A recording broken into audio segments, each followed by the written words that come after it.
அனைவருக்கும் வணக்கம். இன்னைக்கு டெய்லரிங் கிளாஸ்ல நம்ம என்ன பார்க்க போறோம் அப்படின்னா, கிராஸ் பீஸ் வந்து கட் பண்ணி ப்ளவுஸ்ல பேக் நெக் வந்து நம்ம எப்படி தைக்கலாம் அப்படிங்கிறத இந்த வீடியோவில் நம்ம தெளிவாக பார்க்க போறோங்க. வீடியோவை ஸ்கிப் பண்ணாம கடைசி வரைக்கும் பாருங்க. நம்ம சேனலை சப்ஸ்கிரைப் பண்ணாதவங்க சப்ஸ்கிரைப் பண்ணிக்கோங்க. பக்கத்தில் இருக்க பெல் பட்டனையும் டச் பண்ணி ஆளில் போட்டுக்கோங்க. அப்பதான் நான் போடுற வீடியோ உங்களுக்கு நோட்டிஃபிகேஷனுக்கு வருங்க. வாங்க வீடியோக்குள்ளே போகலாம். பேக் நெக் தைக்கிறதுக்கு முன்னாடிங்க இந்த மாதிரி கிராஸ் பீஸ் வந்து கட் பண்ணி எடுக்கணுங்க. நான் வந்து 1.25 இன்ச்சு கிராஸ் பீஸ் வந்து கட் பண்ணி எடுத்திருக்கேன். இந்த கிராஸ் பீஸ் எப்படி கட் பண்ணணும் அப்படிங்கிற வீடியோ ஏற்கனவே நம்ம சேனல்ல போட்டிருக்கேங்க. பார்க்காதவங்க கண்டிப்பாக போய் பாருங்க.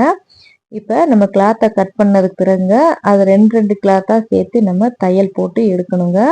இப்போ வந்து பேக் நெக்கு வந்து இப்படி தாங்க இருக்கும். நம்ம தைக்கிறதுக்கு முன்னாடி பேக் நெக் கிளாத் வந்து இப்படித்தான் இருக்கும். இப்போ வந்து பேக் பீஸும் ஃப்ரண்ட் பீஸும் வந்து நம்ம ஷோல்டர் வந்து ஜாயின் பண்ணணுங்க. நீங்கள் ஷோல்டர் ஜாயின் பண்ணால் தான் நீங்கள் வந்து கழுத்து பீஸே வந்து தைக்க முடியும். அதனால பேக் பீஸும் கிராஸ் பீஸும் வச்சு நீங்கள் ஷோல்டர் வந்து ஜாயின் பண்ணி எடுத்துக்கோங்க. ரெண்டு பக்கமும் நம்ம ஜாயின் பண்ணி எடுத்துக்கலாம். ஷோல்டர் ஜாயின் பண்ணுறதுக்குங்க ஒரு 1/4 இன்ச்சு கேப் விட்டு நீங்கள் தையல் போட்டாலே போதுங்க. நீங்கள் தையல் போடையில் 2 தையலாக போட்டு எடுத்துக்கோங்க. ஷோல்டர் ஜாயின் பண்ணிட்டுங்க அடுத்து வந்து நம்ம கழுத்து பீஸ் வச்சு தைக்கலாங்க. இப்போ வந்து நம்ம கிராஸ் பீஸ் வந்து தைச்சு நம்ம எடுத்துக்கலாம். பாருங்கள், நான் 2 கிளாத்தையும் வச்சு நான் தையல் போட ஆரம்பிக்கிறேன். பாருங்கள், இதே மாதிரி தாங்க நீங்களும் தையல் போட்டு எடுக்கணும். கிராஸ் பீஸ் தைக்கிறதுக்குமே நீங்கள் 2 தையலாக போட்டு எடுத்துக்கோங்க. அப்போ தான் உங்களுக்கு வந்து கிளாத் வந்து ஸ்ட்ராங்காக இருக்கும். அதனால 2 தையலாக போட்டு எடுத்துக்கோங்க. நீங்கள் ஷோல்டர் ஜாயின் பண்ணும் போதும் இந்த மாதிரி கிராஸ் பீஸ் ஜாயின் பண்ணும் போதும் கை ஜாயின் பண்ணும் போதுமே நீங்கள் இந்த 3 இடத்துல கண்டிப்பாக 2 தையல் தாங்க நீங்கள் போட்டு எடுக்கணும். இப்போங்க நம்ம கிராஸ் பீஸ் வந்து நம்ம தையல் போட்டு எடுத்துட்டோங்க. இப்போ மேலே எக்ஸ்ட்ரா கிளாத் இருக்குது பார்த்தீங்களா, அந்த கிளாத்தை வந்து நம்ம கட் பண்ணி விட்டுலாங்க. இப்படி கிளாத் இருந்ததுன்னா நம்ம தைக்கையில டிஸ்டர்பன்ஸாக இருக்குங்க. அதனால இப்படி எக்ஸ்ட்ரா இருக்க கிளாத்தை கட் பண்ணி விட்டுறலாம். ஒரு 1/4 இன்ச்சு மட்டும் கிளாத் விட்டுட்டு மிச்சம் இருக்க கிளாத்தை கட் பண்ணி எடுத்துருங்க. கிராஸ் பீஸ் நம்ம தையல் போட்டு எடுத்துட்டோம் பாருங்க, நீட்டாக தைச்சிருக்கோம். அடுத்ததுங்க நம்ம ஷோல்டர் வந்து ஜாயின் பண்ணி நம்ம எடுத்துக்கலாம்.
ரெண்டு பக்கத்துலையுமே ஷோல்டர் வந்து ஜாயின் பண்ணி நம்ம எடுத்துட்டோங்க. அடுத்து வந்து நம்ம கிராஸ் பீஸ் வந்து எப்படி கழுத்து பீஸில் வச்சு தைக்கலாம் அப்படிங்கிறத நம்ம பார்க்கலாம்.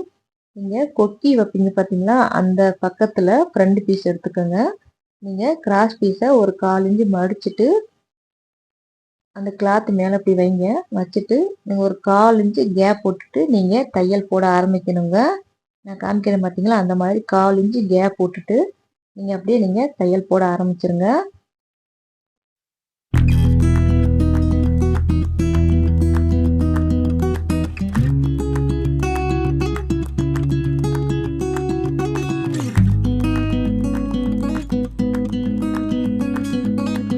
கிராஸ் பீஸை வச்சு நம்ம தையல் போட்டு எடுத்துட்டோம் பாருங்க. நம்ம 1/4 இன்ச்சு கேப் போட்டு நம்ம தையல் போட்டு எடுத்திருக்கோம். இப்போங்க அந்த 1/4 இன்ச்சு கேப் இருக்குது பார்த்தீங்களா, அதில் வந்து சிசரை வச்சு நீங்கள் இப்படி சின்ன சின்னதாக கட் பண்ணி விடுங்க. இது எதுக்கு நம்ம கட் பண்ணி விடுறோம் அப்படின்னா, அப்போ தாங்க உங்களுக்கு பேக் நெக்கு வந்து ரவுண்டாக உங்களுக்கு பார்க்குறதுக்கு அழகாக இருக்கும். அதனால இந்த மாதிரி சிசரை வச்சு அங்கங்கே கிராஸாக கட் பண்ணி விட்டுருங்க. ரவுண்டு நெக்கு மட்டும் இல்லைங்க, நீங்கள் எந்த நெக்கு தைச்சாலுமே இந்த மாதிரி கட் பண்ணி விட்டு தாங்க நீங்கள் தைக்க ஆரம்பிக்கணும். அப்பதான் உங்களுக்கு பார்க்கறதுக்கு நீட்டாகவும் இருக்கும், அழகாகவும் இருக்குங்க. ஃபினிஷிங் வந்து உங்களுக்கு நல்லா இருக்கும். அதனால இந்த மாதிரி கட் பண்ணி விட்டுட்டு நீங்க தைக்க ஆரம்பிங்க. கிராஸ் பீஸை திருப்பி விட்டுட்டுங்க, நம்ம அந்த கிராஸ் பீஸ் மேலேயே ஒரு ப்ரெஸ் தையல் ஒன்று நம்ம போட்டு எடுத்துக்கலாம். நீங்க போடுற தையல் வந்து அந்த கிராஸ் பீஸ் மேலே தாங்க அந்த தையல் வரணும். பாருங்க, அந்த கிராஸ் பீஸ் மேலே அந்த ஓரத்தில் நம்ம தையல் போட்டு எடுத்துக்கலாம்.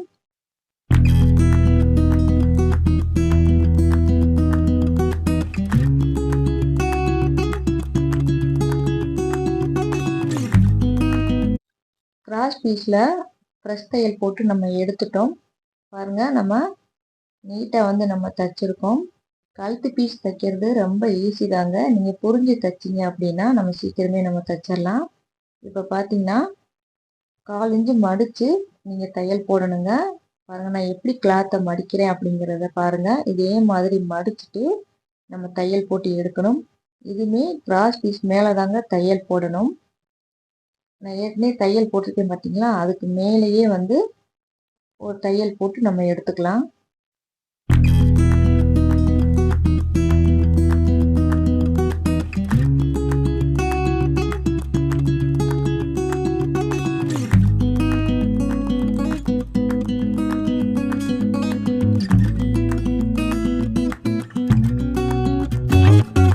கிராஸ் பீஸில் மடக்கி ஒரு தையல் போட்டுட்டோங்க. இப்போ வந்து அதையும் வந்து 100 மடிப்பு மடிக்கணுங்க. பாருங்க, நான் எப்படி மடிக்கிறேன்னு. இதே மாதிரி மடித்து இதுக்கு மேலே நீங்கள் தையல் போட்டு எடுக்கணுங்க. இதை வந்து நீங்கள் உள்பக்கமாக திருப்பிட்டு தையல் போட ஆரம்பிங்க. இப்போ அந்த ஓரத்தில் கிராஸ் பீஸில் அந்த ஓரத்துலேயே நம்ம தையல் போட்டு எடுக்கணுங்க. அதே மாதிரி தையல் போட்டு எடுத்துக்கலாம்.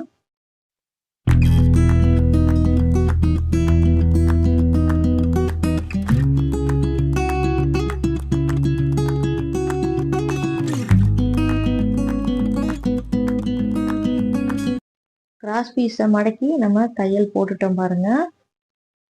இப்போங்க கீழே தையல் போட்டிருக்கோம் பார்த்தீங்களா, அதுக்கு மேலே வந்து ஒரு தையல் போடணுங்க. நீங்கள் மேலே அந்த லாஸ்ட்டில் ஓரத்தில் தையல் போட்டு எடுக்கணுங்க. இந்த தையல் நீங்கள் போட்டால் தான் உங்களுக்கு கழுத்து பார்க்குறதுக்கு ஃபினிஷிங்காக நல்லா இருக்குங்க. அதனால லாஸ்ட்டாக இந்த ஒரு தையல் போட்டு நீங்கள் எடுத்துக்கோங்க.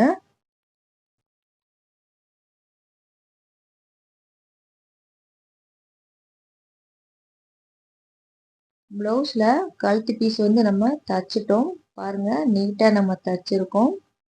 பார்க்குறதுக்கு லுக்காக இருக்குது. ஃபினிஷிங் வந்து நல்லா வந்திருக்கு பாருங்கள். இதே மாதிரி நீங்களும் ட்ரை பண்ணி பாருங்கள். உங்களுக்கு எப்படி வந்துச்சு அப்படிங்கிறத எனக்கு கமெண்ட் பண்ணுங்கள். மறக்காமல் நம்ம சேனலை சப்ஸ்கிரைப் பண்ணிக்கோங்க. லைக் பண்ணுங்கள், ஷேர் பண்ணுங்கள், கமெண்ட் பண்ணுங்கள். தேங்க்ஸ் ஃபார் வாட்சிங்.